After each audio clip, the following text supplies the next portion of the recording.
Murph, what did I say about guests on the podcast? I was lonesome. You No, left. no. I saw the Murph. car pull out of the driveway. There wasn't any food in my bowl. No more guests. Zero. Having guests was your idea, and it was a bad idea. I completely shift all the blame to you. Okay. It was a good episode. David and Asia are amazing, But that being said, no more. We're done. No more. Next time I hear the thought, I will be upset. Okay. Yeah. Wait, this is strictly a 2-man production. Exactly. Okay. So I'm back, and I played games. We're finally going to talk about Alice American Mcgee, the longest build up to a game I don't want to talk about. Don't spoil it. Don't spoil it, Brogan. Okay. All right. So we'll talk instead about Shredder's Revenge. TMNT, Yes, I love the Teenage Mutant Ninja Turtles in all forms. I am a huge fan. I love the cartoons. I love the comics. I love the video games. Obviously, the primary ones would be the arcade one. Well, there's multiple arcade ones, but like self-titled Teenage Mutant Ninja Turtles and then Turtles in Time for Super Nintendo and arcade as well.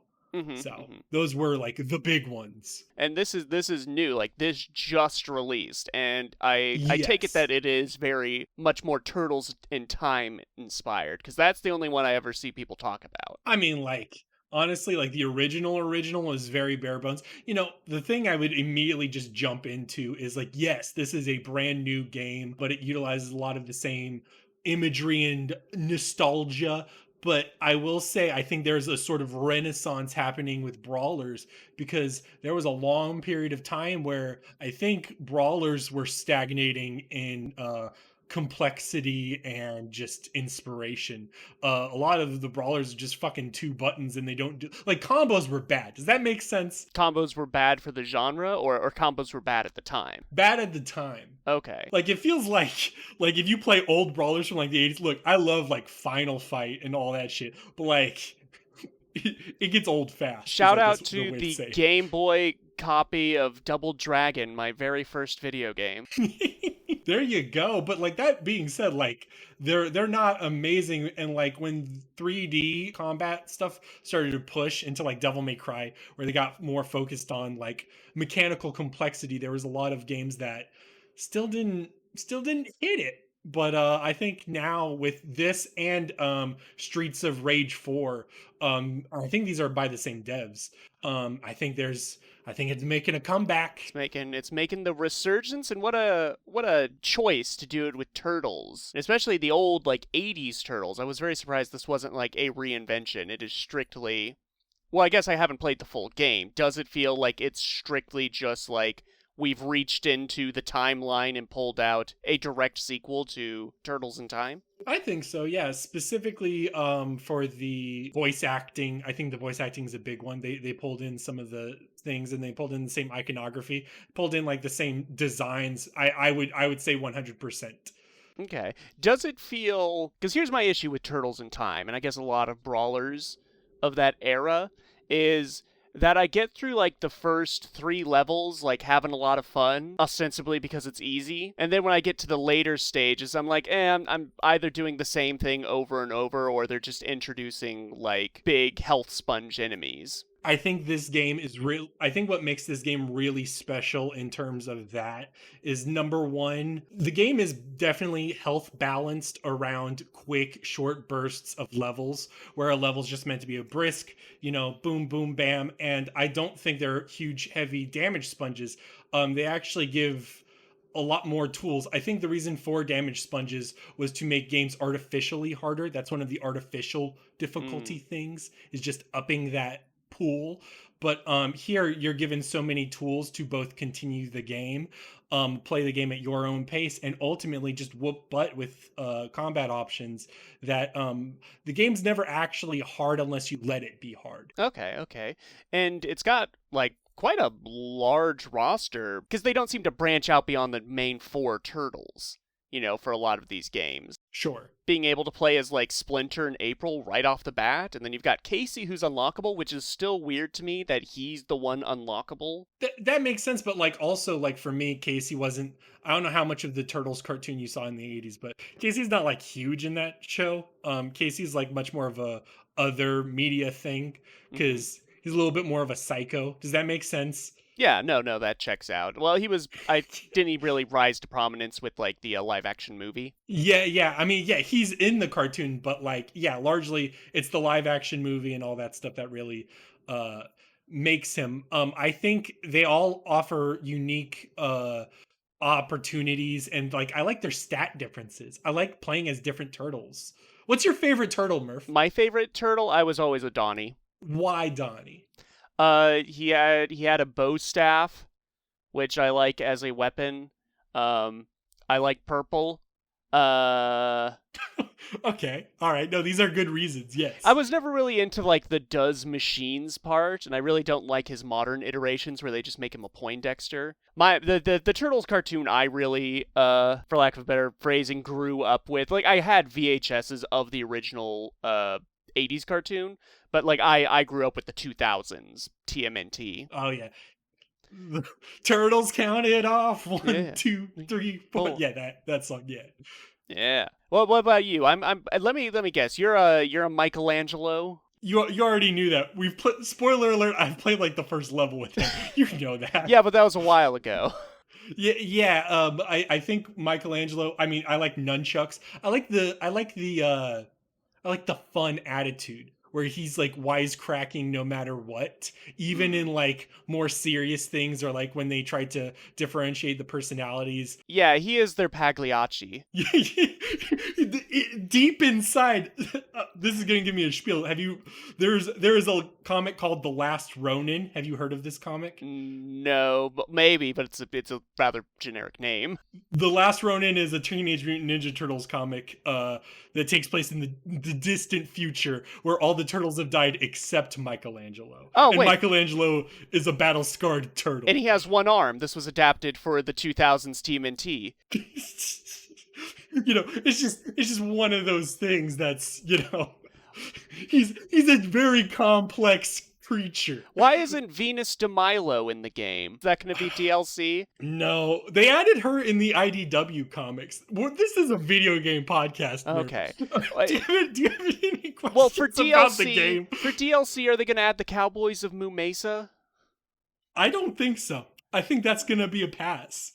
Oh. My number one pick for DLC characters, because I want a character, I kind of don't want more stages or anything, would be either A, Shredder himself. I just want to play Shredder. That's what I thought would be unlockable. Yeah, I felt like he was going to be a secret unlockable, and then he wasn't, so I was super disappointed. But then I also wanted Usagi Yojimbo, which is his own comic character from another franchise by Stan Sakai, and really good, but he often crosses over with the Turtles. He's the samurai He was bunny. in the TMNT Smash Up on the Wii. He's in a lot of stuff, yeah.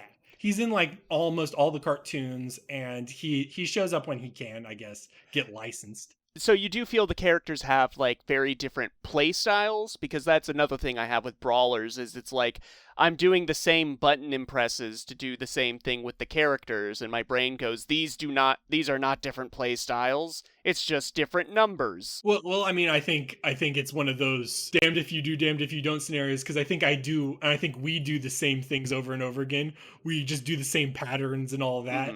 But yeah, the numbers are different, indicating that they have preferred ways of play. Like, I believe there's different supers and all that, and there's different aerial mobility techniques for different characters. Okay. They also have different reaches and speeds. So Okay. like those numbers matter in big ways, I guess. Do you feel like you have to play it with other people? Like, is it a good solo experience? Personally, yes, but that being said, I would say no to large majority of people. However, the matchmaking other than our experience, matchmaking with random people is easy. It's matchmaking with your friends that's bad. I've played with 7 people, and it's actually crazy. Is it a long game? I mean, depends on how you define long, but I would say no. Okay, it's definitely more for that like score chasing. Well, you played at least one level, so you have a gist of what a level feels like. There's like 17 of them. And also I've played other beat 'em ups. So yes, it's not like crazy longer. There's not like an RPG thing. I'll cite another game here. The last beat 'em up I really devoted time to in terms of like a new beat 'em up was Scott Pilgrim versus the World for the Xbox 360. You remember that game? I picked that up on Switch when it had its relaunch, because that was one I always wanted to play, but by the time I had income, it was already taken down, so I picked it up. I think I've made it as far as the 3rd boss. I need to go back to it. I just haven't picked up my Switch in a while. You know, I think that is a game that tells me how the genre was having problems. I think the game is fun, question mark, but not like I think there were clear problems. Specifically, like it's really a River City Ransom game or like a Kunio-kun game in that way, whereas like your main thing was leveling up and your main thing was collecting money and then upgrading through that.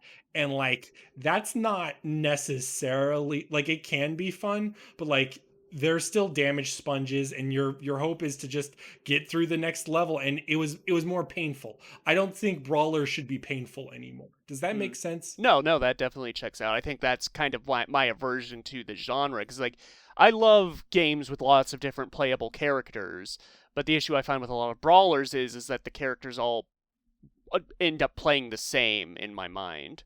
Do you feel that way about like Dynasty Warrior games? The last Dynasty Warriors game I played that was like a Dynasty Warriors game was like 6. I was generally speaking of the genre, the Muso genre, but yeah. Yeah, but I love like I have like Hyrule Warriors and I have the One Piece Pirate Warriors, and I like those games. So those are different enough. Yeah, the characters play like they just like I need different visuals, I guess. Okay, that's fair. No, that's fair. Don't blame me there. That makes sense. Let me ask you, are we ready to segue into your game of the week? Well, you don't ride a Segway in Rollerdrome. You ride roller skates. Do you think there should be a Segway game? A Segway game? Well, yeah. I would, you know what? I could see like a very Mario Kart style racer with Segways. But you do it as you do it like Twisted Metal. Oh, good. Yes. Oh, the battle segues. Yeah. I agree with this. Or Road Rash. 100% for this. There you go.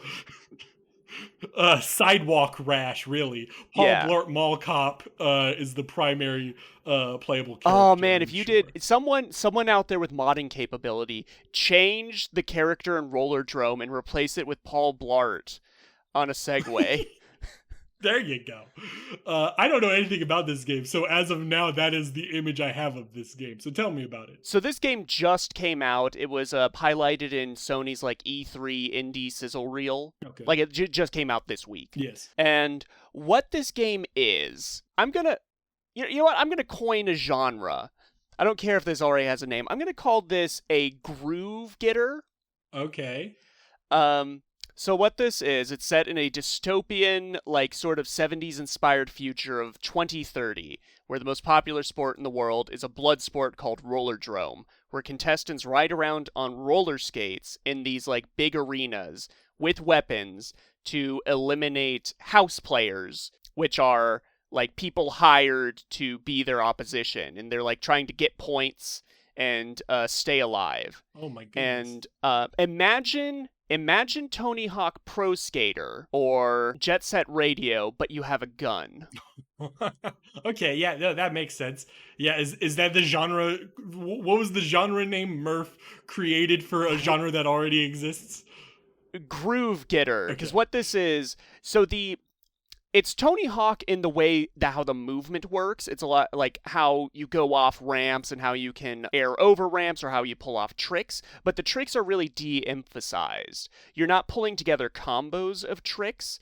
Tricks are how you reload your gun. I see. Because when you impress the judges, they'll give you more ammo. Oh, there you go. So you'll like shoot a guy, run out of bullets, jump off a nearby ramp, do a sick like seatbelt grab or whatever, a flip, and they'll give you more bullets. There you go. And you can use that to kill more guys. So how does the loop feel to you? It feels very good, but I will tell people that this game does not ease you in very much. Which is fine because there's a small number of there's really ultimately like 16 stages. Each one's with like 10 different challenges like Tony Hawk. There's stuff like grab all the stunt tokens, perform this kind of trick in this kind of area, eliminate all the guys in one combo, etc., etc. So I wouldn't really want a lot of tutorial stages, but it gets very hectic very fast. You are it's one, I call it a groove getter because you got to get in the groove. You just kind of have to clear your brain because there's a lot going on. You have guys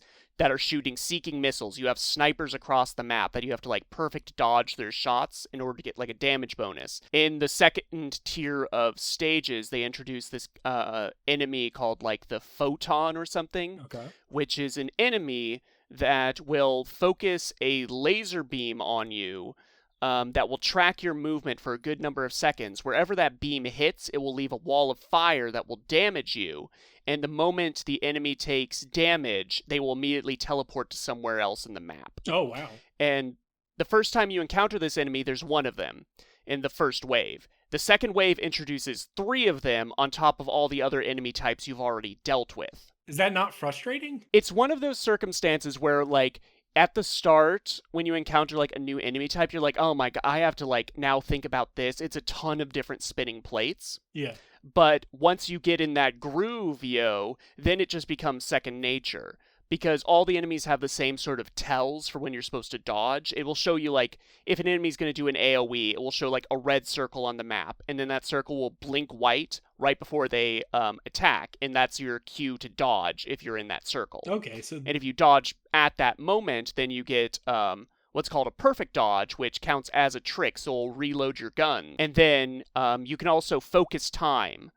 At any point, which is you hold down the left trigger and it will slow down time so you can target. And again, with this game, it strips away a lot of what you would consider like things you have to focus on. So like you do these tricks, you can't crash. There's no way to screw up a trick like Tony Hawk. Yeah. Because the game recognizes that you have enough on your plate.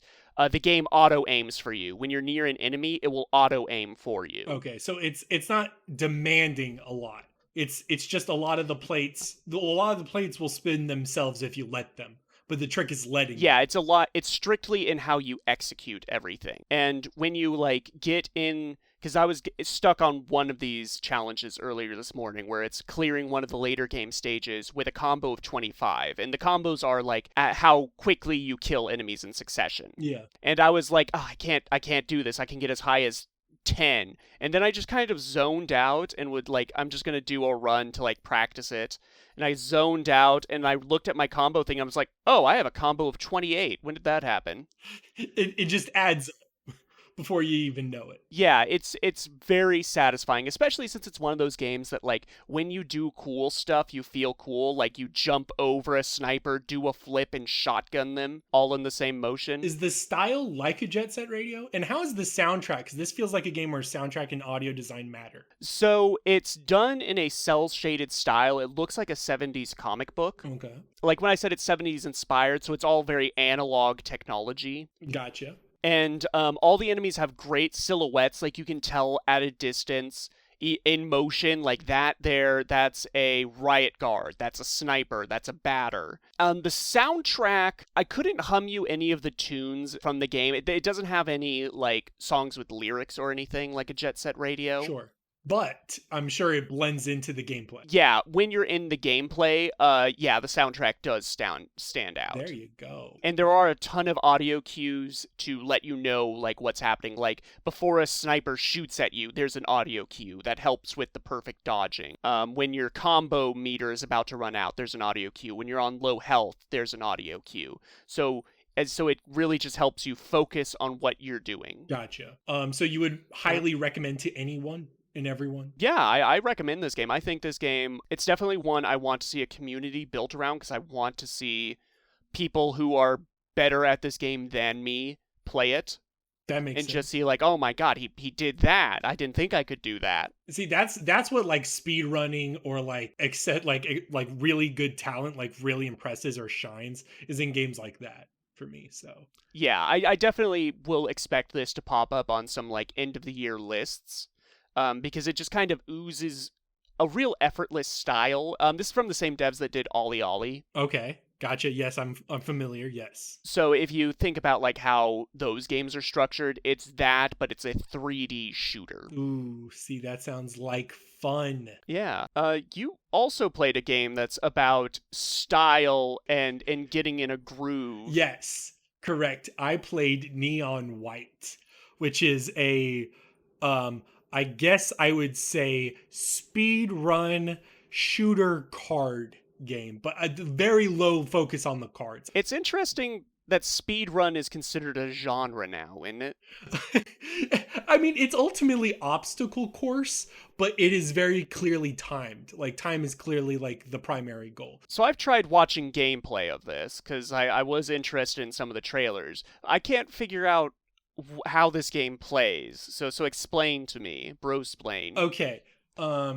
You go into like a visual novel format for the typical story exposition in which you are an assassin who died and in the afterlife has to participate in some game for angel and god's amusement to kill demons, and you're competing with other assassins to get a spot into heaven. And each level and so like before you start, and there would be a long segment of say 10 small bite-sized levels, but before and in between all of that are visual novel segments or like persona segments or wherever, where you would go to different locations, talk to different assassins or other characters, learn about them, and improve your relationships with them, or by like learning about the lore of the game or whatever, or learning about your personal history.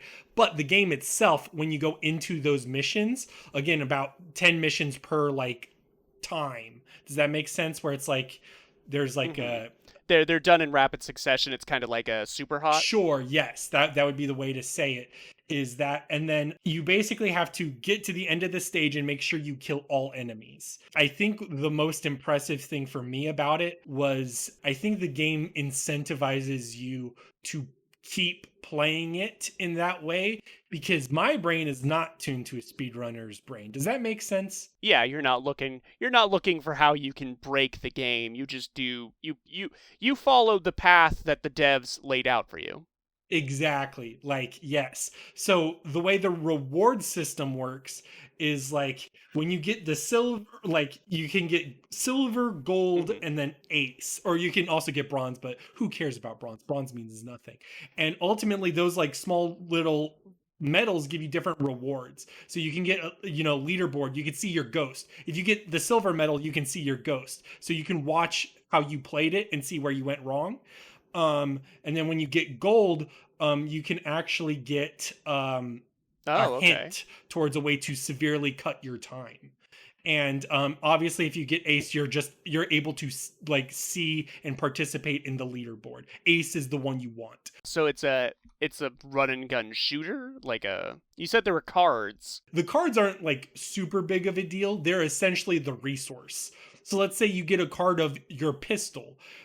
Your pistol has 6 bullets in it, and you can shoot those 6 bullets and then the card goes away. Or you could also spend the card for an additional ability, which is an extra jump for the pistol. So you get a double jump with it. So then you are burning cards fast, and when you kill an enemy, you get another card. So then it can multiply, like you can keep going.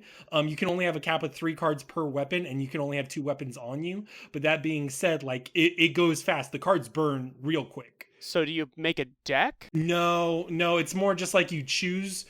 Again, it's more like a resource than an actual card game. Does that make sense?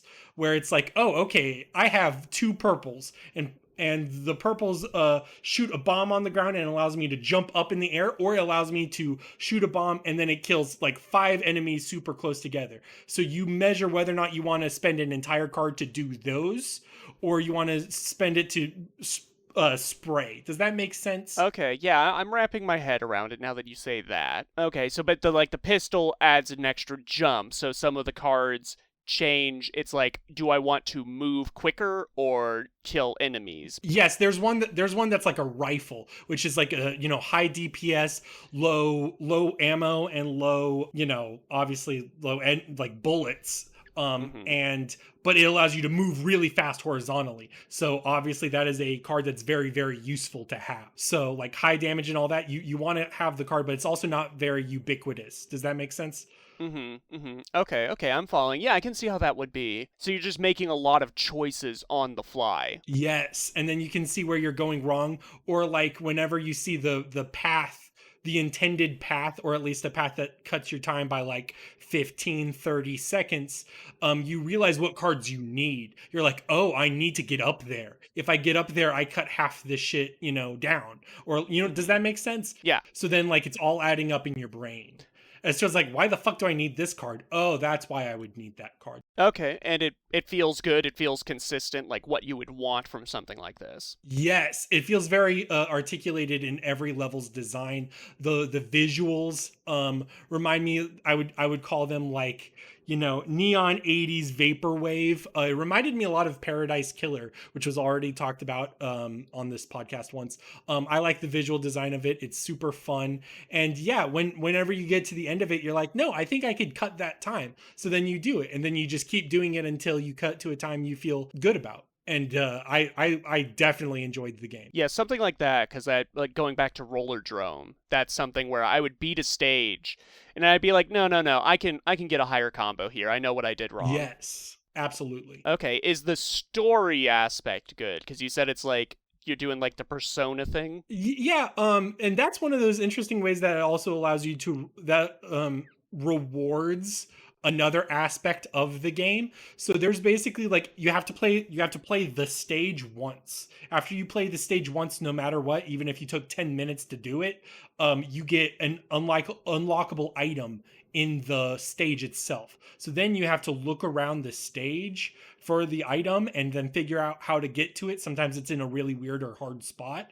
And then once you get it, it's basically a gift for a character. So let's say your best friend or Yellow. Yeah. They're all called colors in the game. So your best friend Yellow, you bring back, a beer, and then you give him a beer, and then you get basically his side quest. And you either get unique dialogue in that visual novel way, or there's actually per character, or at least the main ones, there's side missions that completely revamp how the game is played. So there's a character's side quest or side missions that require you to never be able to use the special abilities for your weapons, or there's one that's specifically all about the special abilities, or there's one that is about dodging a bunch of shit being thrown at you, so spikes and bullet hell. So like they're all mixed in different ways that's really satisfying. And then like the actual story part of it, they all have fun personalities. I don't think it's particularly like notable or memorable, but like it's fun and definitely suits the game. They complement each other in a very important way, to where there's like the bursts of energy of speedrun and then the slow simmer back, which I think is good for pacing. Okay. Is it a long game? Like, are there a lot of different stages, or? I would say it's sufficiently long. I don't think it's crazy long. I think it's as much as you put into it. That's another way to say it. So it's rewarding. It doesn't feel like it's too short or anything, in my opinion. I liked it a lot. Okay, it definitely sounds like something I think I'll pick this up. Is it something you feel? Is the shooting difficult? Like, is this something, because it's also mobility based? Is it something that would be better played with like a controller? I did play with a controller because I had an ugly mouse when I moved in here. So I was like, it's time for a controller on this bad boy. And I didn't have many problems. It didn't auto aim very much. Like I don't think it was as auto aimy as Rollerdrome. But that being said, the game also isn't particularly about accuracy in that. Accuracy obviously helps for if you want to clinch times. But that being said, often it's much simpler than that. Does that make sense? Yeah, that checks out. Yeah. Where it's like, oh no, you could just use your special ability here. There's a lot of times where you're just using special abilities, or you can just spray it or something. It's never really a problem. Okay. There's never really a moment of like, I fucked up and now the game is slow. I mean, there's a time where you can completely just fuck up at aiming, yes, and that would fuck up your time, yes. But that being said, like for me, it was never a primary issue. Does that make sense? Yeah, so it's always feeling like you are still in the game. Even when it's a bad run, you're still getting like an amount of fun out of it. Yes, absolutely. 100%. Okay. I have a game that's a bit contrast to that. Uh-oh. Tell me about this. So, Salt and Sanctuary. Am I incorrect in assuming you've played this? You are incorrect. It's one of those games where I nod because I know it's a Souls-like, and I go, oh, that sounds interesting, but I've never played this. So, Salt and Sanctuary, this is like... I feel like this is like one of the first like indie Souls-like. At the very least, it was one of the first I heard about. Yeah. This is a 2D Metroidvania that's also, like, cribs a ton direct from Dark Souls. Right down to, like, you're not collecting souls, you're collecting salt. Yeah. But, you don't have bonfires, you have sanctuaries. Okay. All right. A lot of the tone is very much the same. And so I started playing this, one, because I've got a meeting scheduled with the devs at PAX. There you go. Plugging that in. There we go. That's right. Murph is going to PAX. Yeah. And two, because I was feeling like playing Elden Ring again, but I didn't want to get invested in another 80-hour playthrough. Sure. So I was like, this has to be short. It's not. No. Do you think length is a primary issue with these games? It depends on the number of dungeons. That's what I'll say.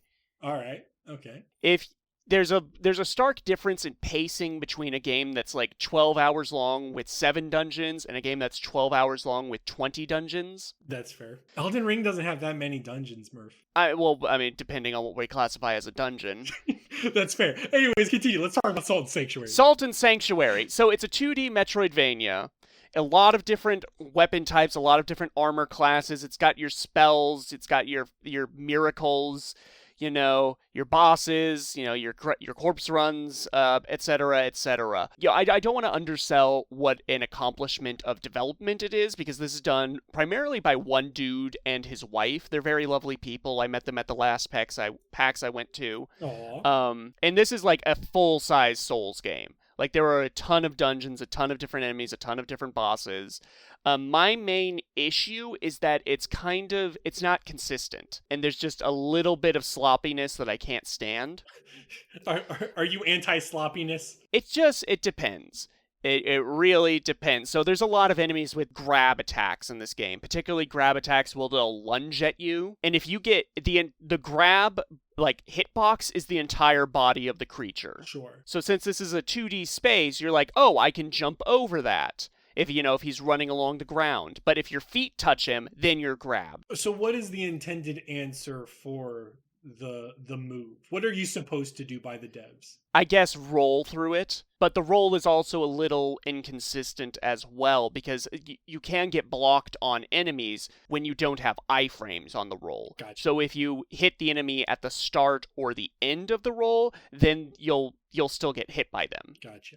Even if you're still in motion. So you're just anti the grabs and like did you feel like it was unfair? Was that the reason why you felt it was sloppy? Yeah, it felt unfair, and then because this is a 2D platformer, there's a lot of times where you're fighting enemies while jumping between platforms, but the weird thing is like a lot of the platforms are just barely jumpable. Okay. There's a lot of grabbing ledges and pulling yourself up. That reminds me of a game we're going to talk about later. Continue.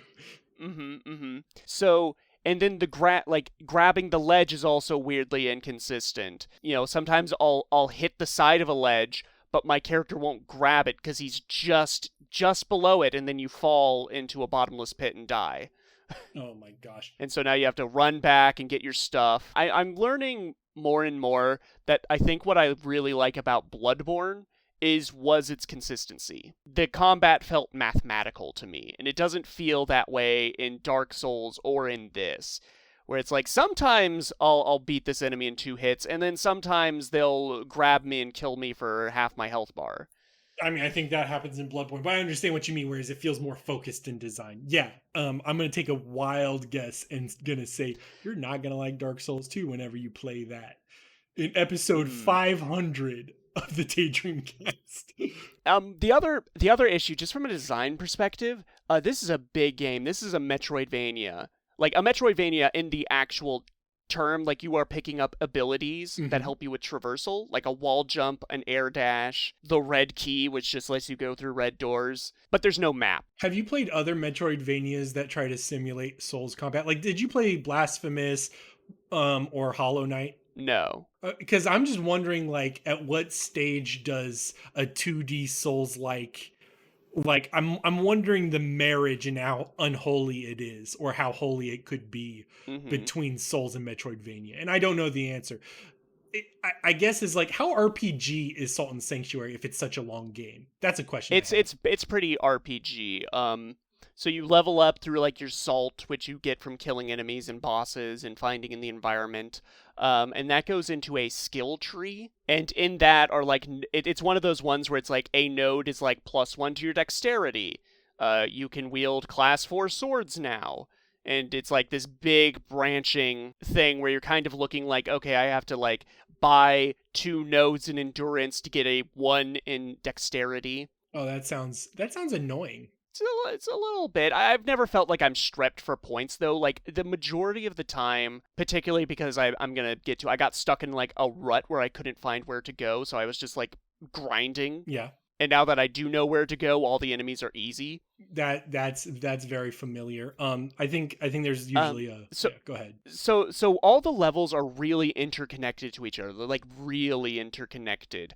Like one dungeon can connect to 6 different dungeons depending on where you go. I don't necessarily think that's a good thing. Well, yeah, exactly. Because you can like stumble, like the first area, there's a secret route where you can stumble into one of the mid-game areas and just get annihilated. That reminds me of Hollow Knight. I think you wouldn't like Hollow Knight. And the issue comes from because that Metroidvania progression, if you don't have a particular traversal ability, you come across a lot of dead ends. You've wasted time. And you'll be looking around being like, okay, which path? You'll go down a path, go through a dungeon, and then come to that same kind of dead end. It is like, well, that dungeon wasn't the one that gave me the ability I need.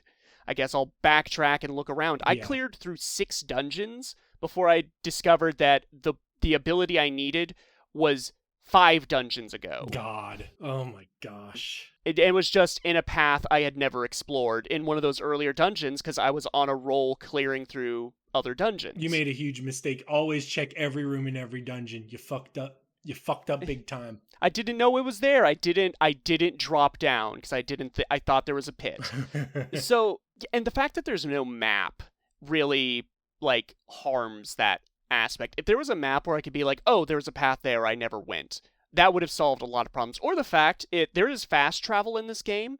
The fast travel item doesn't say that's what it does. Is it just like a warp whistle that takes you to bonfires or what? So it's 2 things. So in your bonfires are called sanctuaries, and this is kind of a neat feature. You get these little stone people that you can place in the sanctuary, and that becomes an NPC, like a blacksmith or a merchant or a guy that sells you miracles. One of those is a stone guide, and the description for the stone guide says that it boosts item find in your area and will guide you back to the sanctuary. Okay. It does that, but what it actually does is it facilitates fast travel between sanctuaries with stone guides in them. Oh, there you go. So I went through 10 hours of this game traveling everywhere on foot because the item didn't say what it does. And then there's another item that lets you travel to any sanctuary that has a stone guide in it called the calling horn. But the calling horn also doesn't say that's what it does. So there's a lot of trial and error in figuring out things, but then also you've wasted a bunch of hours not doing the things? Yes. Wow. Yes. So it's one of those I am always willing to concede that maybe I'm the asshole. Sure. Maybe I'm the one. I should have tested that stone guide item much earlier, but I didn't because I didn't feel I needed a boost to item find. Do you think that there was a sufficient enough developer, like that gap that allowed you to get the item that you totally missed? Do you feel like that was your failure, or do you think it was the developers? I think it was a failure of the developer because, like I said, these dungeons, it's impressive how they all connect to each other. Like, you will, like, open a path and, like, walk through and be like, oh, this is that tower I couldn't get through earlier. Yeah. But that tower's in a dungeon, like, 3 levels ago. Yeah. So it's like, why do I need to come back here, ever? And, and there's a lot of, like, you can approach the bosses from either side of their arena, depending on the progression you're going through, which is, like, cool, so you can really tackle the game in literally any order you want, until you get to those points where you need specific abilities to advance. And so I think if they had made it so those abilities are more, like, in places every player would have gone through, Yes, then that would have worked. well, that's the challenge of progression, right? Where it's like, especially if you have to unlock abilities, it's when it's abilities and not keys that it gets really dangerous, because Dark Souls is a lot of what you just said, but half the time, or 90% of the time, it's not abilities, it's keys. And you just open a door and it's like, okay, but like if you fundamentally need an ability to progress through the game, and it's tucked away in a corner, and especially if the game is non-linear, the developers do have to kind of shape your experience. There's a reason why Metroid's got more linear. Does that make sense? Where it's like, Yeah. they have to ensure that there's some sort of intended experience. And there's a lot of people out there, I don't want to say assume or anything, but they value that freedom more than anything, where it's like, you could go anywhere and I could beat the game in any order I want. It's like, that's definitely interesting and hard to balance around, and can definitely be praiseworthy. And if it's all interconnected, it can look impressive, but is it fun? And sometimes it's not. Yeah. Yeah, I think this game is definitely something where they needed to trim like 20% of it. Okay. I haven't finished it yet, and with all the negativity I'm saying, I'm probably still going to finish it, Okay. because it does have me in that, like, loop that Souls likes get you in. Like, oh, if I clear this dungeon, then I can level up 3 times, and then I can, et cetera, et I'm pretty sure cetera. there's going to be a sequel, right? That's what you're talking about them with. Are you going to be excited to play it? So the sequel's already out. But what I'm meeting with them about is they're implementing a PvP mode. Oh, snap. So overall, like, Salt and Sanctuary, it's fine. I think just overall, I'm feeling more frustrated by it than I am feeling badass. Okay. So I think that's my overall, like, frustration with it. It's just like, it just needed a little more time in the oven. Well, let me ask you a Souls question then. And I don't mean to be like this. I have felt frustrated more than badass every single time in my first playthroughs, except Elden Ring, I guess. But like otherwise, like Bloodborne, Dark Souls, all of them, just like any of them, I felt frustrated first, and then after multiple playthroughs, I came to terms once you with know it. how the game is meant to work. Yes. Do you think this is one of those games where it rewards repeat playthroughs? I think absolutely, particularly with what I was talking about with the map. Sure. Like, if I was to play through this a second time, I would know where to go to get all the abilities I need for progression. The issue is, I'm not having enough fun with this first playthrough that I want to warrant a second one. Particularly, like, I'm coming up on hour 15. Oh my gosh. And I've only just, like, entered the last act. Okay. All right. Yeah, yep. I'm learning a lot here. Part of me thinks you wouldn't like Hollow Knight now. I'm very curious to see if you have an opinion on Hollow Knight. Anyways, final thoughts, or was that it? That's it. Like, I put no, like, anger upon people that enjoy it. A friend of mine, it's his favorite Metroidvania. So I'm not gonna, like, have a negative opinion if you like the game. I'm just, I guess, bad at it. Gotcha. No, that's fair. Murph's bad at video games. More news at 11. Yeah, good I'm on this podcast. Yeah, you're in good company, man. I'm bad at games too. Speaking of that, I played Cuphead's Delicious Last Course. Yeah, this must be a typo on the itinerary, because this was already talked about last episode. As I said before, Murph, you're not allowed to bring guests onto this podcast. Okay, if yeah. I'm not on it, it's not canon. Okay? All right? Okay. All right. Anyways, Yeah. Cuphead delicious last course. David said everything. Good. Glad you're talking about it now. Shut up.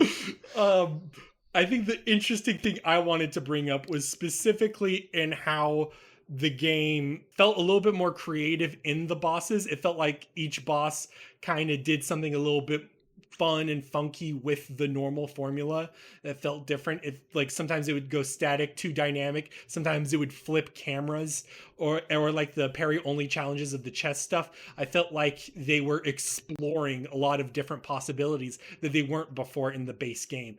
And then the other thing I was going to say was I think Miss Chalice as a character is one of my favorite ways to implement difficulty, or at least lower difficulties for players. And I can explain that if you so desire. Well, I've kind of got the gist from when David talked about it. Oh no, wait, that's not canon. So go ahead. There we go. Miss Chalice basically has all major charm abilities. She's got an extra thing of health. She's got a parry dash, which is very important because that's a functionally a different parry. And she has a bunch of other things. She has a roll. She has just unique abilities all around that borrow from different charms of the game, but you are also not able to equip actual charms. That being said, she is a very powerful character.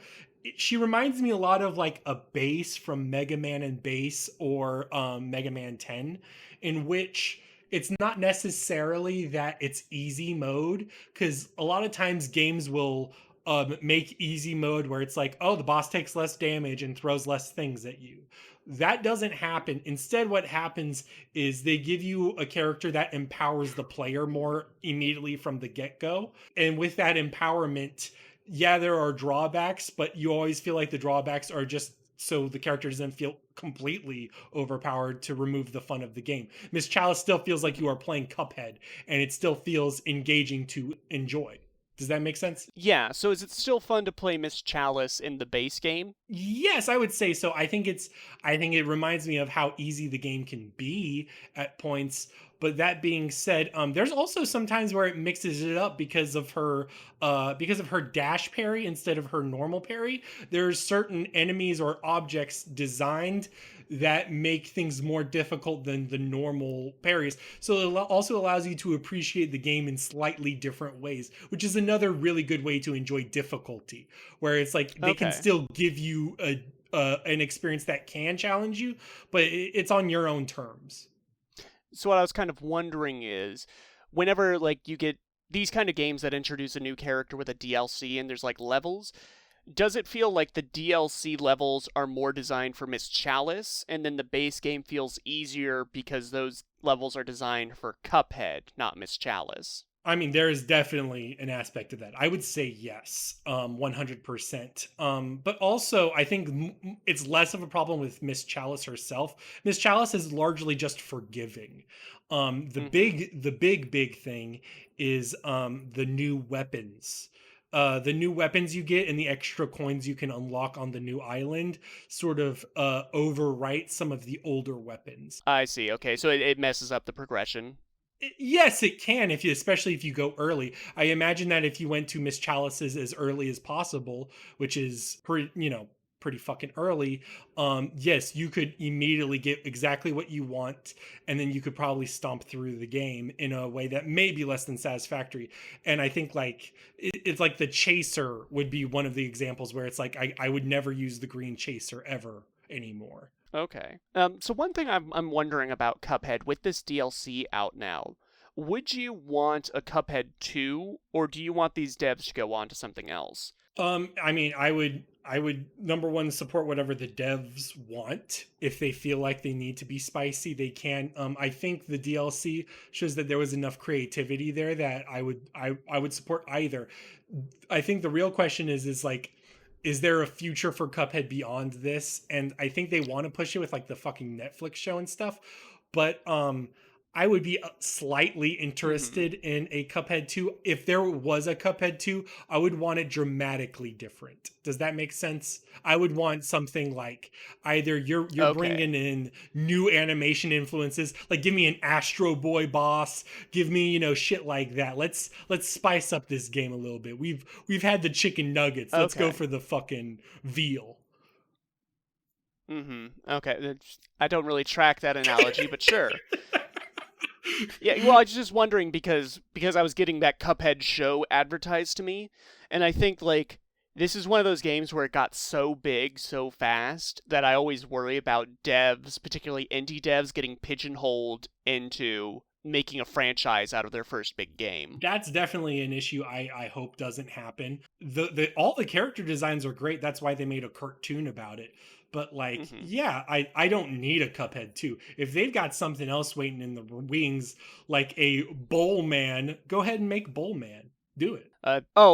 Sorry, you. I hang out with too many potheads. You mean the bowl is in the receptacle? There you go. Yes, that's yeah, sure. Why not? All right, I forgot to ask David this last time, but who is your Cuphead waifu? Oh my goodness. Kalia Maria, which is the like the Mm-hmm. Gorgon mermaid Yeah. Medusa. It's Okay. like an Okay. airplane Gradius stage. That's this is a question I wanted to ask you, by the way. You were joking about it. You say you don't like running guns. Actually, that was the time to confront you. Why don't you like running guns? Skill ceiling. I'm not. um, the only running gun I've really ever enjoyed was Metal Slug, and even that's mostly from an aesthetic point of view. But like, do you literally just find it frustrating? Like, is it literally just that, or is there something more to it? I think it's just like I don't gel with the gameplay. If it's gonna be something where like the goal is to just kill a bunch of enemies, I prefer it to be much faster than most running guns are. Like Cuphead doesn't do a bunch of enemies; it's a boss rush. Yeah, but I also don't like boss rush games. All right, So whatever, look, if whatever. you want to tie me down and make me play Cuphead, I'll play Cuphead. But David's I only just played nothing. 10 games in his entire life. So next time we guest star, it may be Cuphead, Murph. Well, that's his prerogative. Maybe we Okay. should make David play new games. He's not the co-host of the Daydream Cast.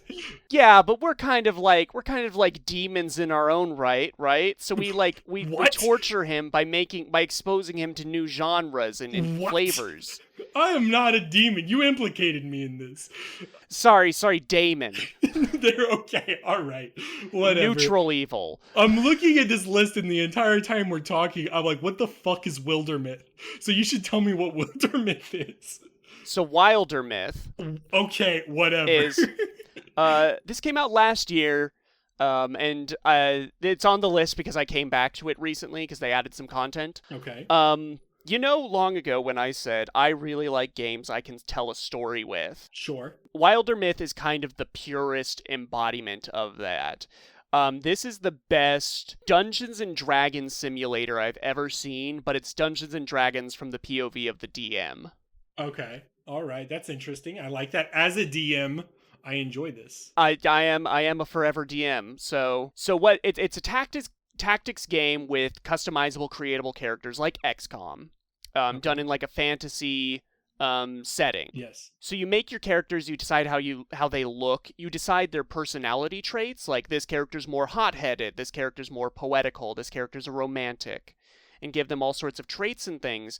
And then the story will begin, and at that point you no longer like have control over the characters. You'll get little cutscenes which are done in like a comic style, Yes. and the characters will say things and react to each other and react to events based on those personality traits you gave them. And you can make certain choices within those events because the game is sort of procedurally generated in a way. So you will get an overland event where it's like the characters come across like a treasure chest sitting out in the middle of the woods, and you have to decide, and you'll have like three characters, and like the characters that's really greedy will say we should open it, the character that's like cautious will say we should leave it alone, and then like you'll have a third option because there needs to be one, and you'll Of decide course. which characters plan to go with. So it's a nudging game. Yeah, you're nudging them in directions, but a lot of what the characters do, how they evolve over time, are kind of out of your hands. They will form rivalries with each other Ooh, without your guidance. They'll fall in love with each other. They'll have children with each other, and then those children are generated based on their traits. So you don't get to make the kids.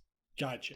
So that it's sort of like all tumbles down, and you sort of see a domino effect. Yeah, it builds a story, and the game has 5 like pre-written designed campaigns for each of the 5 different enemy factions, and the enemies all look good in this. The game kind of has like a 2D tabletop aesthetic where it's all the characters and creatures and environments look like paper cutouts. Yes. And so the 5 campaigns like will always follow the same sort of story progression, but you'll have like different characters each time, and then it will have what it calls sagas, which are the more like procedurally generated. You'll like pick an enemy for the faction, and then we'll sort of generate a story around that. And those are kind of hit or miss with whether or not they feel satisfying to complete, because it's kind of like, okay, we defeated the King of Evil, and the next chapter starts, and it's like, oh, the King of Evil's grandfather is coming. Of course. And it is done in chapters, so you'll have like you have an overland that you can sort of build up and develop, and then like an objective, like we got to clear this place out of monsters, and that'll be the objective for the chapter. And when that chapter's done, depending on how you did progression wise, it will say like 5 years of peace pass until the next chapter, or 20 or 50 years of peace pass, and in that time your characters grow old, and they will reach like a retirement age. They'll retire and leave the party, and then like their kids take over, or like new recruits to the adventuring party take over. It's just you get this sense of legacy. Like I've had like families with like dynasties from like the first hero down to their great grandchildren. So I mean, I guess that's where I was ultimately going here, is like, so you say you play this game to sort of imagine the story and like have it develop in your brain and develop in the game. What part of the game is most satisfying for you? Is it seeing that new generation and how it reflects, or is it, or what part of it scratches the itch the most? I think it scratches the itch definitely in that sense of legacy, like particularly in the pre-made campaigns. Okay. Because those do a very good job at feeling like the passage of time. Like your characters are growing older, they're still dealing with like the same threat, and now it's like their children's burden to carry. It really like leans into that. And then seeing like, oh, the children Yeah. of like, you get sort of like cliche story beats apropos of nothing, like, these 2 characters hated each other, but their children fell in love. And isn't that, like, romantic? And stuff like that. And then it has a legacy system. So when you complete a campaign, depending on how well you did, you can add a number of your characters to a legacy. And what that means is that they will appear in subsequent campaigns. And it's never quite, like, direct.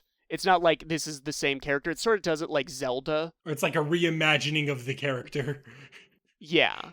Because Gotcha. they'll sometimes make references to campaigns past, but sort of like, I had a dream I was doing this, that was weird. Yeah. But you can like, over time, you see the characters like evolve through subsequent campaigns, particularly because this game, all the characters are human, but there is a number of mutations they can take on. Okay. That sounds interesting. Like the most common one I've seen, I guess because I keep making greedy characters, is there's one where a greedy character will fall into a pit and they'll find this stone idol with a big gemstone in it, and you can decide whether they leave that alone or they try to take the gemstone. If they try to take the gemstone, they'll be cursed to turn like into a crystal golem over time. Ooh. And that transformation happens limb by limb through chapters. So they'll start with like their left arm becomes a big stone shield, and then their right arm will become like a stone scimitar and stuff like that. So how the characters start and how they end, they can look so visually different. And then when you recruit them in Legacy, they still have that transformation. And you can progress it further, or you could find a cure, etc., etc. It's just, it really scratches a storytelling itch I don't really get from any other tactics game. Okay, all right. But how many tactics games have you played? Every Fire Emblem since Radiant Dawn. Okay, there we go. All right. Did you play Tactics XCOM. Ogre? Did you do Final Fantasy Tactics and all that? No, I'm not a Final Fantasy guy, just a Kingdom Hearts guy. All right, no. All right. No, but you've been around the block is what you're saying. Yeah. And like, I think like for the actual like combat gameplay, the closest I would compare it to is kind of Fire Emblem. In how there's like when you have two characters side by side, they'll get like a bonus to attacking. There's only 3 classes: a hunter, a fighter, and a mage. This game's not meant to be complex, I'm guessing. No, and the devs really de-emphasize the complexity. Like, you get items, but once you give an item to a character, it's like you can't move it from them. Gotcha. There's no inventory management, and that really helps with like quickening the pace. I like that a lot. That's good. I mean, like, a quick pace is probably actually a very notable thing for a tactics game. Yeah, and this game has great one more turn feeling. Like, even after you finish a battle, it's like, okay, well, I'll move on to the next, like, 3 more battles, and then I'm going to call it quits. And now I have, like, let me see, 93 hours in playtime. There we go. And so I came back to it because they added a 6th secret campaign that you kind of have to stumble upon within one of the main ones. And that one sort of intentionally brings together all of your most promoted legacy characters in a sort of like Avengers-style scenario that I found very cute. Aww. Well, they'll actually like say their adventuring parties by name, like, oh, you're Alan of the Rams of the Black Horns. Oh, so it's like a big like crossover event. Yeah. Whereas previous times you recruit legacy characters, it's sort of tongue in cheek with, well, are they the same person? This one they very explicitly make that. Gotcha. And I know they're planning another DLC pack that's intending to add a new enemy faction. I'm very much looking forward to that. It's just a game I feel I'll be playing for a long time. There we go. Well, then I will definitely be interested in playing it. I'll just add a caveat. Because I have played this with other people, and they're like, why is the writing like this? Okay. It wants to do a variety of different tones with the random, like, overland encounters, and then, like, the more story-dedicated beats, so it's a bunch of different writers doing these, so it's not really always a consistent tone. Sometimes, like, the prose gets so purple that it's Mace Windu's lightsaber, Gotcha. and then other times it's stuff like, oh, how are we gonna have our pumpkin pie without any whipped cream? Okay, so like it takes left turns a bunch. You gotta be able to roll with the punches. You gotta be able to handle a bunch of different tones. I would most liken it to like a 2000s like action cartoon, like the 2000s TMNT series, where it would juggle between a really dark tone and then a really lighthearted, goofy one. Of course. Well, you're still selling me. Hey man, I can handle anything that's thrown at me. Yeah, but it really makes me feel like I'm the author of my own story.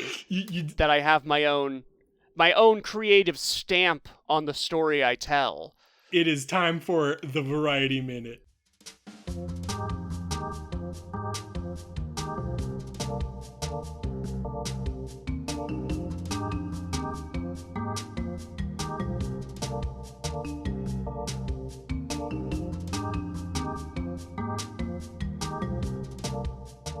This week's Variety Minute is on auteurs in video gaming, which is a very vague concept, I think.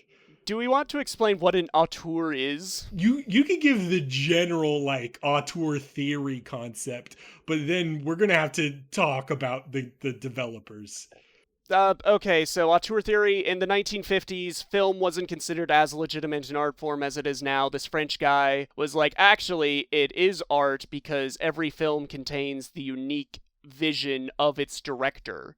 And so just saying, like, every director leaves their own creative stamp on a film. Okay. All right. When you see a Tarantino movie, you know what you're going to get because it's a Tarantino movie. Gotcha. All right. Well, with that being said, I think anyone, possibly in the know will realize that even then, these, especially films, or we had to put your film school prowess to good use. Thank you, Murph, by the way. Yeah. But like these are big teams, especially for video games. So like even when we say there's an auteur thing to it, is it ? Because like I definitely think directors have a singular voice and they make decisions. Making decisions naturally does that. But that being said, I don't necessarily think, especially for games, I would sooner credit an entire team personally. Yeah, I mean, I don't really believe in auteur theory for films either. Yeah. I think there are some directors that have their own like distinct visual styles, but is that because the director has their visual style or because they keep working with the same team of people? Oh yeah, cinematographers or editors. Like Tarantino had the same editor for like 8 of his 9 films. So Mhm. like, what are we doing here? And same thing with Scorsese for a lot of his films is like they reuse the same people and they do the same things. And that's not to say that that's not their own voice as well. Hiring people is also a director's thing sometimes, and that's like a big deal of it. So like, it all plays Yeah. into each other. But that being said, for video games here, I'm going to ignore teams and developers for the most part. So, Go ahead. well, so we picked this because we weren't certain really about what to do. And I was like, it's being billed as American Mcgee's Alice. So what am I as a person shopping in 2000, at my Game Crazy / Hollywood Video? What am I meant to infer from American Mcgee's Alice? You're either meant to think American Mcgee's Alice, who the fuck is American Mcgee? Or you're meant to be like, oh, American Mcgee, I love that guy. Let me buy this game. So real talk. For the longest time, I didn't know American Mcgee was a person. You just thought it was a concept or a brand? I thought American Mcgee was like American Gothic. Oh. like it's a particular art style. No, Murph, no. When it comes to video game directors, I think like the biggest one that comes to me is Kojima. Here's the thing. I think Kojima is probably the biggest like symbol of video game auteur theory. I think half of it is because he puts his name on everything. Mm-hmm. Yeah, and literally like every fucking mission of Metal Gear Solid 5 has directed by Hideo Kojima as like the fucking thing. Well, that was because Konami took his name. I know it's because of Konami drama. Yeah. I know, but the point is like in games before that too, he puts himself out there as that, and I think you'll see that a lot with quote unquote auteurs, like in that sense. Yeah. Whereas like they bring out that personality. Maybe it's marketing, maybe it's the voice itself. Yeah, it's really about who like putting yourself out there. Like I have in my notes here like Ken Levine for like the Shock series, and it's like, would I really know who Ken Levine is if he didn't like come forward and say like I made this? Oh, you see, and it gets interesting because like I wrote down a bunch of them where it's like directors that consistently made really famous games and they're famous directors. But even then, I'm like, are they auteurs? Hideki Kamiya would be one. Shinji Mikami, another 2 Resident Evil people. Fumito Ueda is a big one, technically. He is the main director of Team Ico. So like Ico, Shadow of the Colossus, Last Guardian, that is him. So like a lot of people would call him an auteur. Or you could even fucking go Shigeru Miyamoto. I was going to bring up Miyamoto, you know what I mean? Yeah. But when I think of like, what would you classify as a Miyamoto game, a Miyamoto experience? And that's where I think I kind of fall apart. Honestly, if you want me to be like real about like what is a Miyamoto experience, I think Miyamoto, we're going to get weird now. I think Miyamoto was a drawer first. Does that make sense? Mm-hmm. I think I don't want to necessarily say visual design, but like there's a childlike innocence to how he approaches aesthetic and game design. Obviously there are character designers and artists beyond him, but I'm saying like when he conceives of a game, he thinks of it in very simple terms. Yeah, that checks out. Even like Pikmin would be an example of a modern Miyamoto game because he came up with a small little idea of what would be fun, and then like he expanded it into like a thing is like you should make that a game. Mm-hmm. You know what I mean? Yeah. So like I think that's where the voice comes from. Okay. And then kind of like what you said, for a lot of the AAA space, it's more like the team. Because gamers aren't very good about keeping track of who's making the media they consume. No. So there's a lot of the times when I hear a developer being used as a marketing point, it's like, oh, the person making the combat for this game made the combat for Devil May Cry. Itsuno. Yeah, I was gonna debate Itsuno, Yeah. but you mentioned But it. it's So yeah. always the guy who made the combat for Devil May Cry. Never. Well, no, but here's the thing: is like now that I say that, I realize there is another person who did the combat because oh my god, Square Enix got the guy. I don't remember his name off the top, but he was not like Itsuno was the director of the Devil May Cry games, so in a way he did the combat. But there's also another person who did the combat to further emphasize that it's not one person, it's multiple people. And when you take one, you just slap the name of, oh, he helped do the thing for this. Yeah. So, and American Mcgee was not the primary level designer of the id games. As we will learn, Alice was his first major design game. He just contributed levels. Mm-hmm. So like when you become an auteur, you just contribute initially and then you grow into these roles. Yeah, because games are so many different avenues, like the programming, the game design, like the script for these more cinematic games, the direction on that. Yep. Like someone like Neil Druckmann for Last of Us, he seems to take a lot of credit for the story and writing and cutscene direction, but I've never really seen him talk too much about like the gameplay design. And he may not contribute nearly as much. That they may go for completely different things. Who knows? Yeah. I wanted to mention, I had a bunch of them here. David Cage was one that always came to my mind because. Is he Quantic Dream? Yes, that's Quantic Dream. What's that studio? He's the one with all the emotions. yeah, cinematic storytelling, of course. Mm-hmm. I think that one sort of blew up a little bit. Same with Peter Molyneux. Yeah. Where I think that was a very specific time in gaming, where gaming wanted to take itself more seriously as an art form. And so to take itself more seriously as an art form, you need to find apparently a single person and be like, see, look, this person has something to say. And then it's like, I don't know, this game's not that good. So let's be real. A lot of the people that make games are nerds, and they're not really good at promoting their product. So when you find the one guy who's good at like talking to a crowd and having charisma and selling the product, he becomes the face of the production. It's Steve Jobs versus Steve Wozniak. Yeah. You know what I mean? Mm-hmm. I wanted to posit Suda51. Suda51 is a big one. I would absolutely understand that. He's like the closest I would come to as like, okay, yes, when you get a Suda51 game, you know what you're getting into.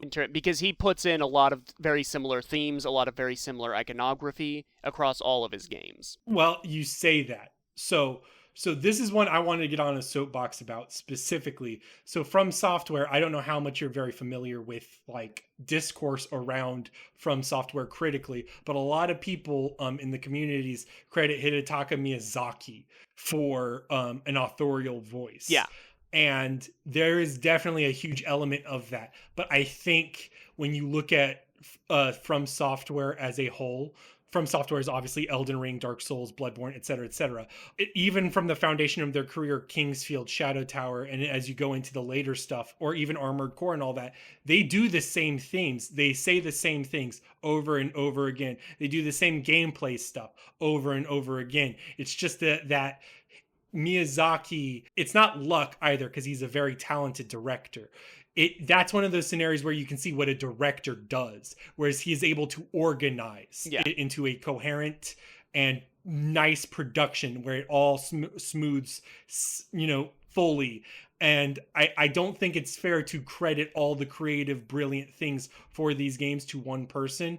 And then we can look at character design, where it's like Elden Ring has so many unique armor designs or enemy designs or level designs. And it is so not fair to do that because Miyazaki was a very small part of the whole. Yeah. Does that make sense? If you ever want a good breakdown for this, look up the article The Door Problem by Liz England. It's sort of like a cheeky article where it's like, okay, you have a door in a video game. Who's handling what on the team regarding that door? And it's like, the soundtrack designer's like, the door should have a theme song. The director's saying, there should be doors in this video game, etc., etc. It really breaks it down in a really, like, fun way. But it shows, like, the pure scope of, like, how many different hands are in this video game pie. Yes. That's not a saying. Yes. Hands in the pie is not a saying, but I'm going to make it one now. Hands in the pie makes sense. Cooks in the kitchen, maybe. We're bad at analogies, I guess. The veal analogy, I'm still trying to understand. I'm wrapping my head around that one. The auteur theory, I think, also works for indie scenes where it's like Absolutely. one person, like Toby Fox. Oh shit! You know what would be the big one then?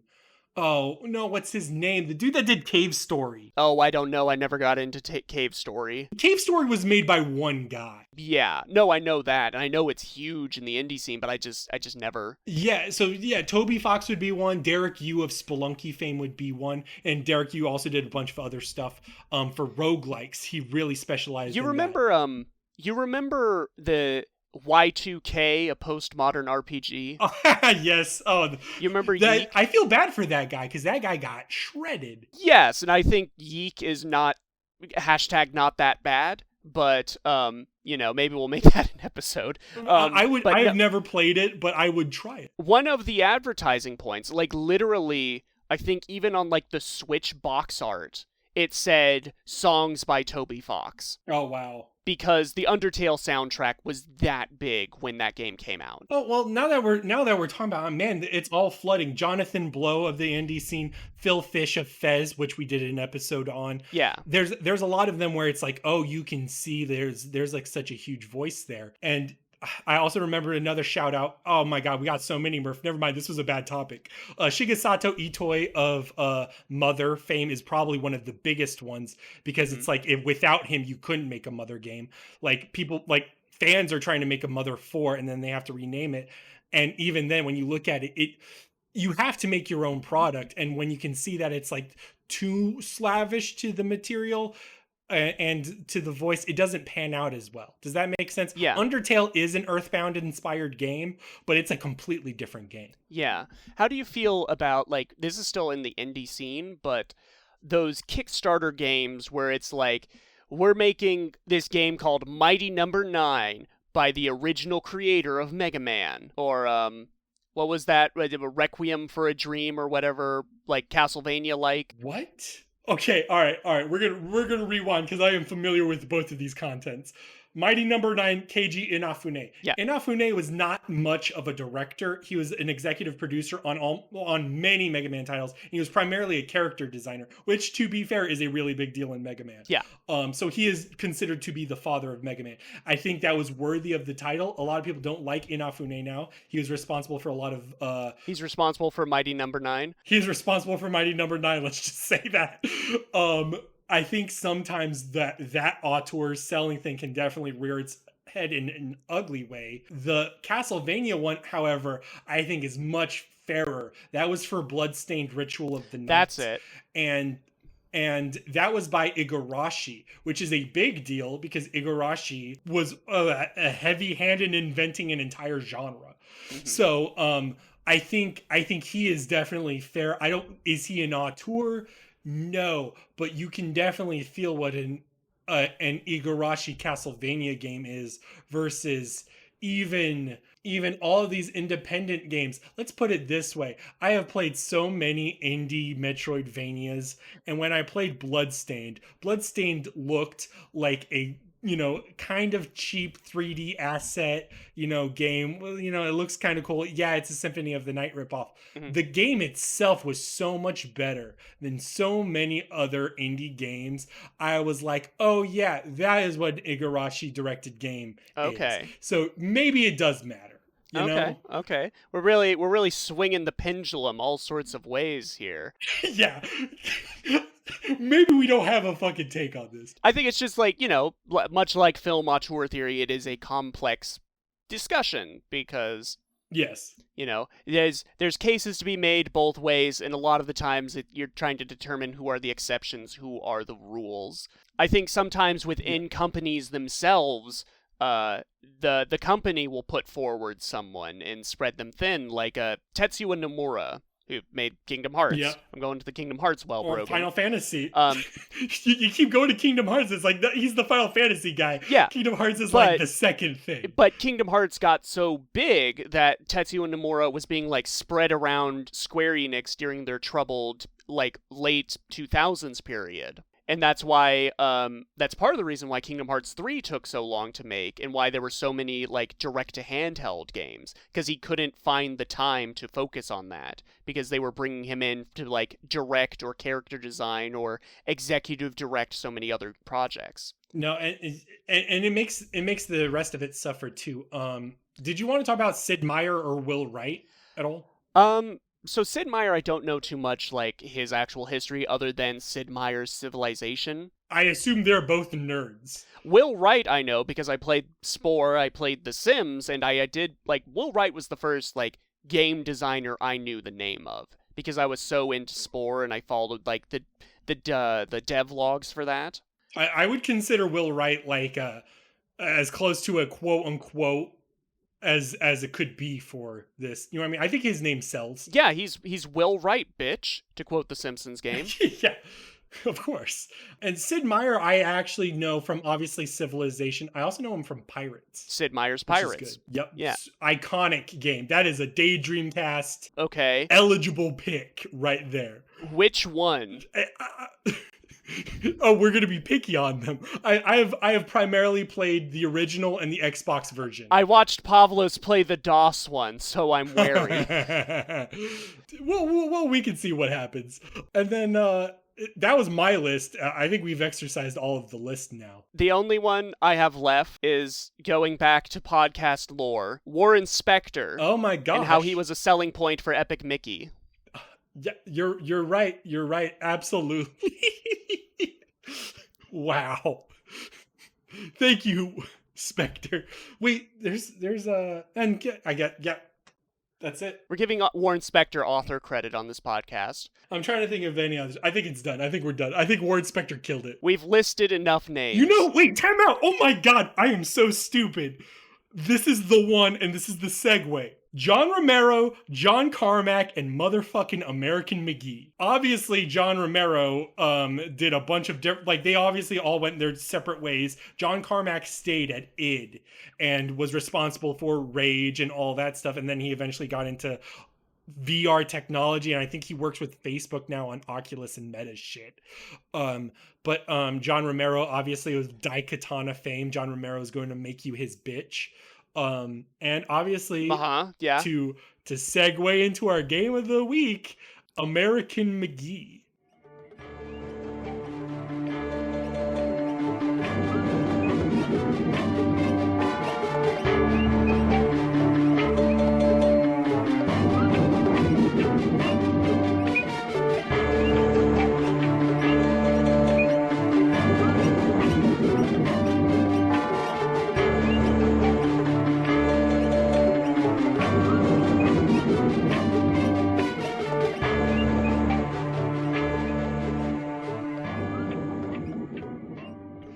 So American Mcgee's Alice is a PC platformer from the year 2000, developed by Rogue Entertainment. Notably directed by American Mcgee, a level designer for id Games up to Quake 2. I believe a lot of the conceptions and initial sketch work of this game was also done by his creative partner, RJ Berg. It actually uses the idTech 3 engine, and the game was met with high critical reception. The game is about Alice Liddell, and is a sort of a sequel, but very arbitrary usage of Alice in Wonderland iconography and characters, in case that's not obvious. After Alice initially dreams of Wonderland, like in the novel, she awakens to a family house fire, of which she was the only survivor. Years later, as a teen, Alice is institutionalized and goes back to Wonderland, but everything's a little bit more crazy. We're going to talk deeper lore with Murph later, but essentially Alice has to overcome her personal trauma, find the White Rabbit, then the Caterpillar, then create the Jabberwock's eye staff, then lead an army, ultimately to dethrone the Queen of Hearts. There's a heavy, dark, grim aesthetic with edgy gore, but a cartoony approach overall still. The game is mostly a mix of platforming and different weapons for heavy combat with Wonderland creatures. Murph, what'd you think of this game? So you remember the last time we talked, and you asked me at the end, should this podcast play good games? Yeah. And I said, you know what, as long as we're, like, talking about interesting games, Do you still commit to that? I think I would like to propose a certain amount of vetting for future entries to this podcast about whether they are actually interesting or they have a history because pickings were slim for their particular aesthetic. This is too savage. Wait, Murph, this is way too savage. We're gonna wind it back. Here's the thing. I didn't realize I was gonna be the one defending this game because I don't like this game that much. I think this is possibly a DD cast pick. I don't think we have to do good games ever. No, we can do good games. Just, maybe a little more meat. meat on the bones for the game. I mean, that's fair. I mean, we're an hour and a half in, so we don't have to talk a bunch about this game. Talk about the game. What's the problem? Okay. What's the problem? Okay, so from a gameplay perspective, I think, I'll start with the praise. I was shocked at how well this game plays, how well it handles. When I learned that this was PC exclusive in the 2000s, I was like, "Oh man, I'm ready to jump with number pad enter. Oh. I'm ready to aim with the directional arrows. Let's go. But this game also this. came out in 2000. Yeah. Okay, continue. So I was shocked at how well it controls. The platforming is a little floaty, but otherwise, the aiming, the shooting, the running, the gunning, work very well. It is very satisfying to do the alt fire on your knife. I agree. I mean, all said, this game has, for lack of a better phrasing, an ammo problem. Yes. Where yeah. all your weapons that aren't your dagger are run off the same resource, which is called Force of Will. I'm going to call it mana because that's what it is. Sure. The second weapon you get is the deck of cards, which work as your seeking machine gun. The issue is that the deck of cards takes your entire bar to down one enemy. Yeah. Every weapon has such a low, or such a long, time to kill on it, and they're all really inconsistently balanced, which is an issue because the late game encounters just plonking a bunch of enemies on top of you and saying, horde. Figure it out. Yeah, it's a shit ton. And you haven't even mentioned the bosses yet. We're going to get to that. The bosses aren't fun. The bosses are not fun, no. I'll say my spiels. For me, jumping and moving around, it feels PC-like. It does feel like a PC platformer. It's stiff and floaty, but I think what makes it acceptable to good is that it's consistent. And it also, this is going to sound weird unless you play it, but it feels appropriate for the game's spatial design. Does that make sense? Yes, I track what you're saying. Yes. If I was playing Alice in any other game, I would really not like it. However, the way the game's platforms are is largely acceptable. It gets to be a problem when there's precision platforming and you have to balance plates around, but largely speaking, the game is built and designed for how Alice moves. For me, it's just that she doesn't move in a very fun way. No, and the enemies all move faster than her. Yes. So, which becomes a problem when you have a lot of weapons that require some amount of precision. And your primary move for every fucking enemy and every fucking boss is to try to back away as much as you can, try to circle strafe, and try to fucking wheeze your way into killing something to get more mana and health, because pretty much everybody drops one. And so it's not... And then you just try to kill it as much as easy as possible. And if it's a fucking boss, you're waiting forever for a health drop, or you're spamming load from your save, because this game is also a save scummer. Yeah, so this game is very hard and unforgiving with its combat and platforming, but you can save literally any time, even mid-boss battle. So I guess it's one of does that count for variable difficulty? If you can save whenever, is the game that hard? Or does it just highlight the bullshit? Well, no, I mean, I guess that's one of those issues where it's you're damned if you do and damned if you don't.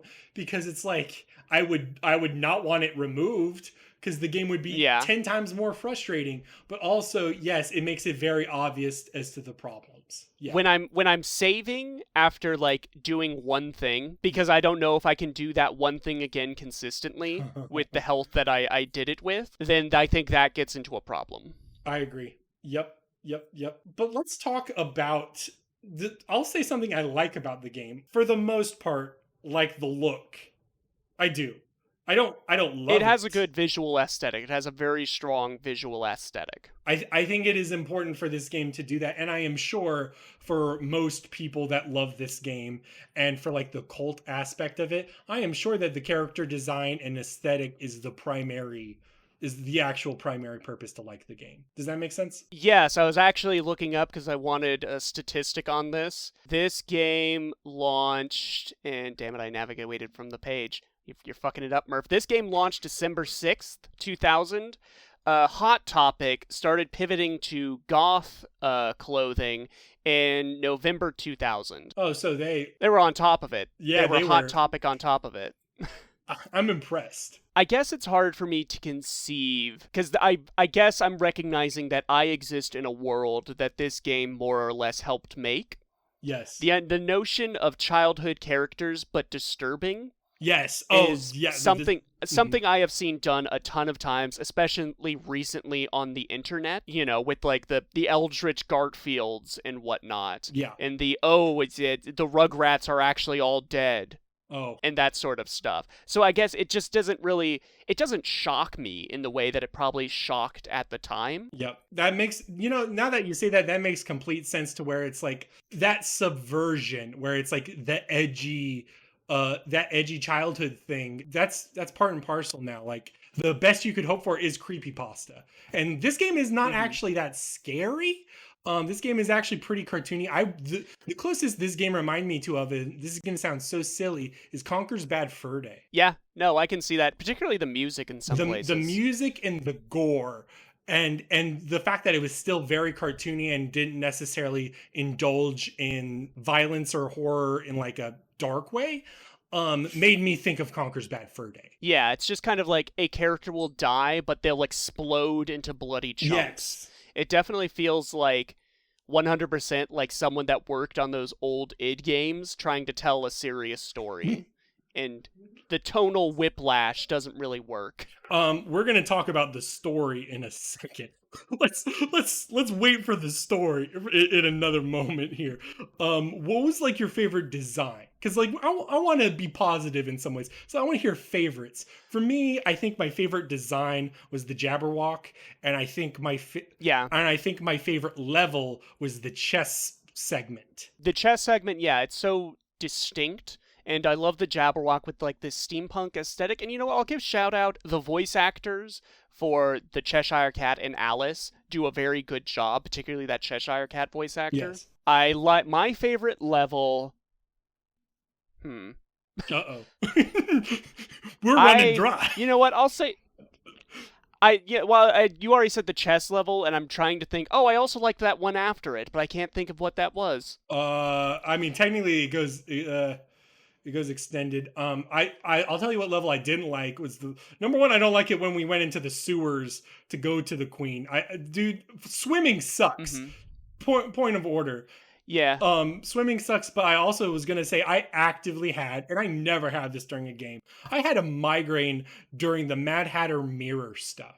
Oh, that stuff. Yeah, that stuff is so visual chaos and difficult to look at. It's literally, for those that haven't played it, it's literally a maze of mirrors where all the walls are reflecting each other. Oh my gosh. And I wrote down because, and you said it at the very start when you first played this game, you're like, I could feel that this guy designed some levels for Doom.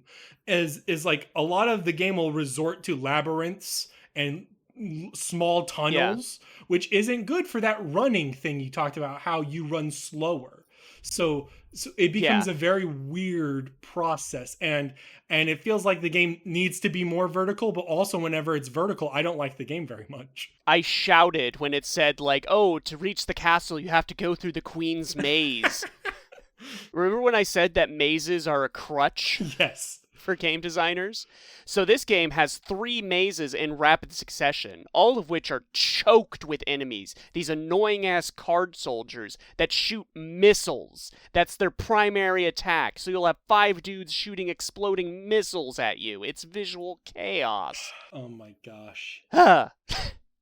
I'm running out, Murph. I'm already running. Do you want to do story yet, or do we still want to talk game? Bosses. How'd you feel about the bosses? I hated them all. I already said my issue with them. Yeah, the bosses aren't that great because they're just constant pressure.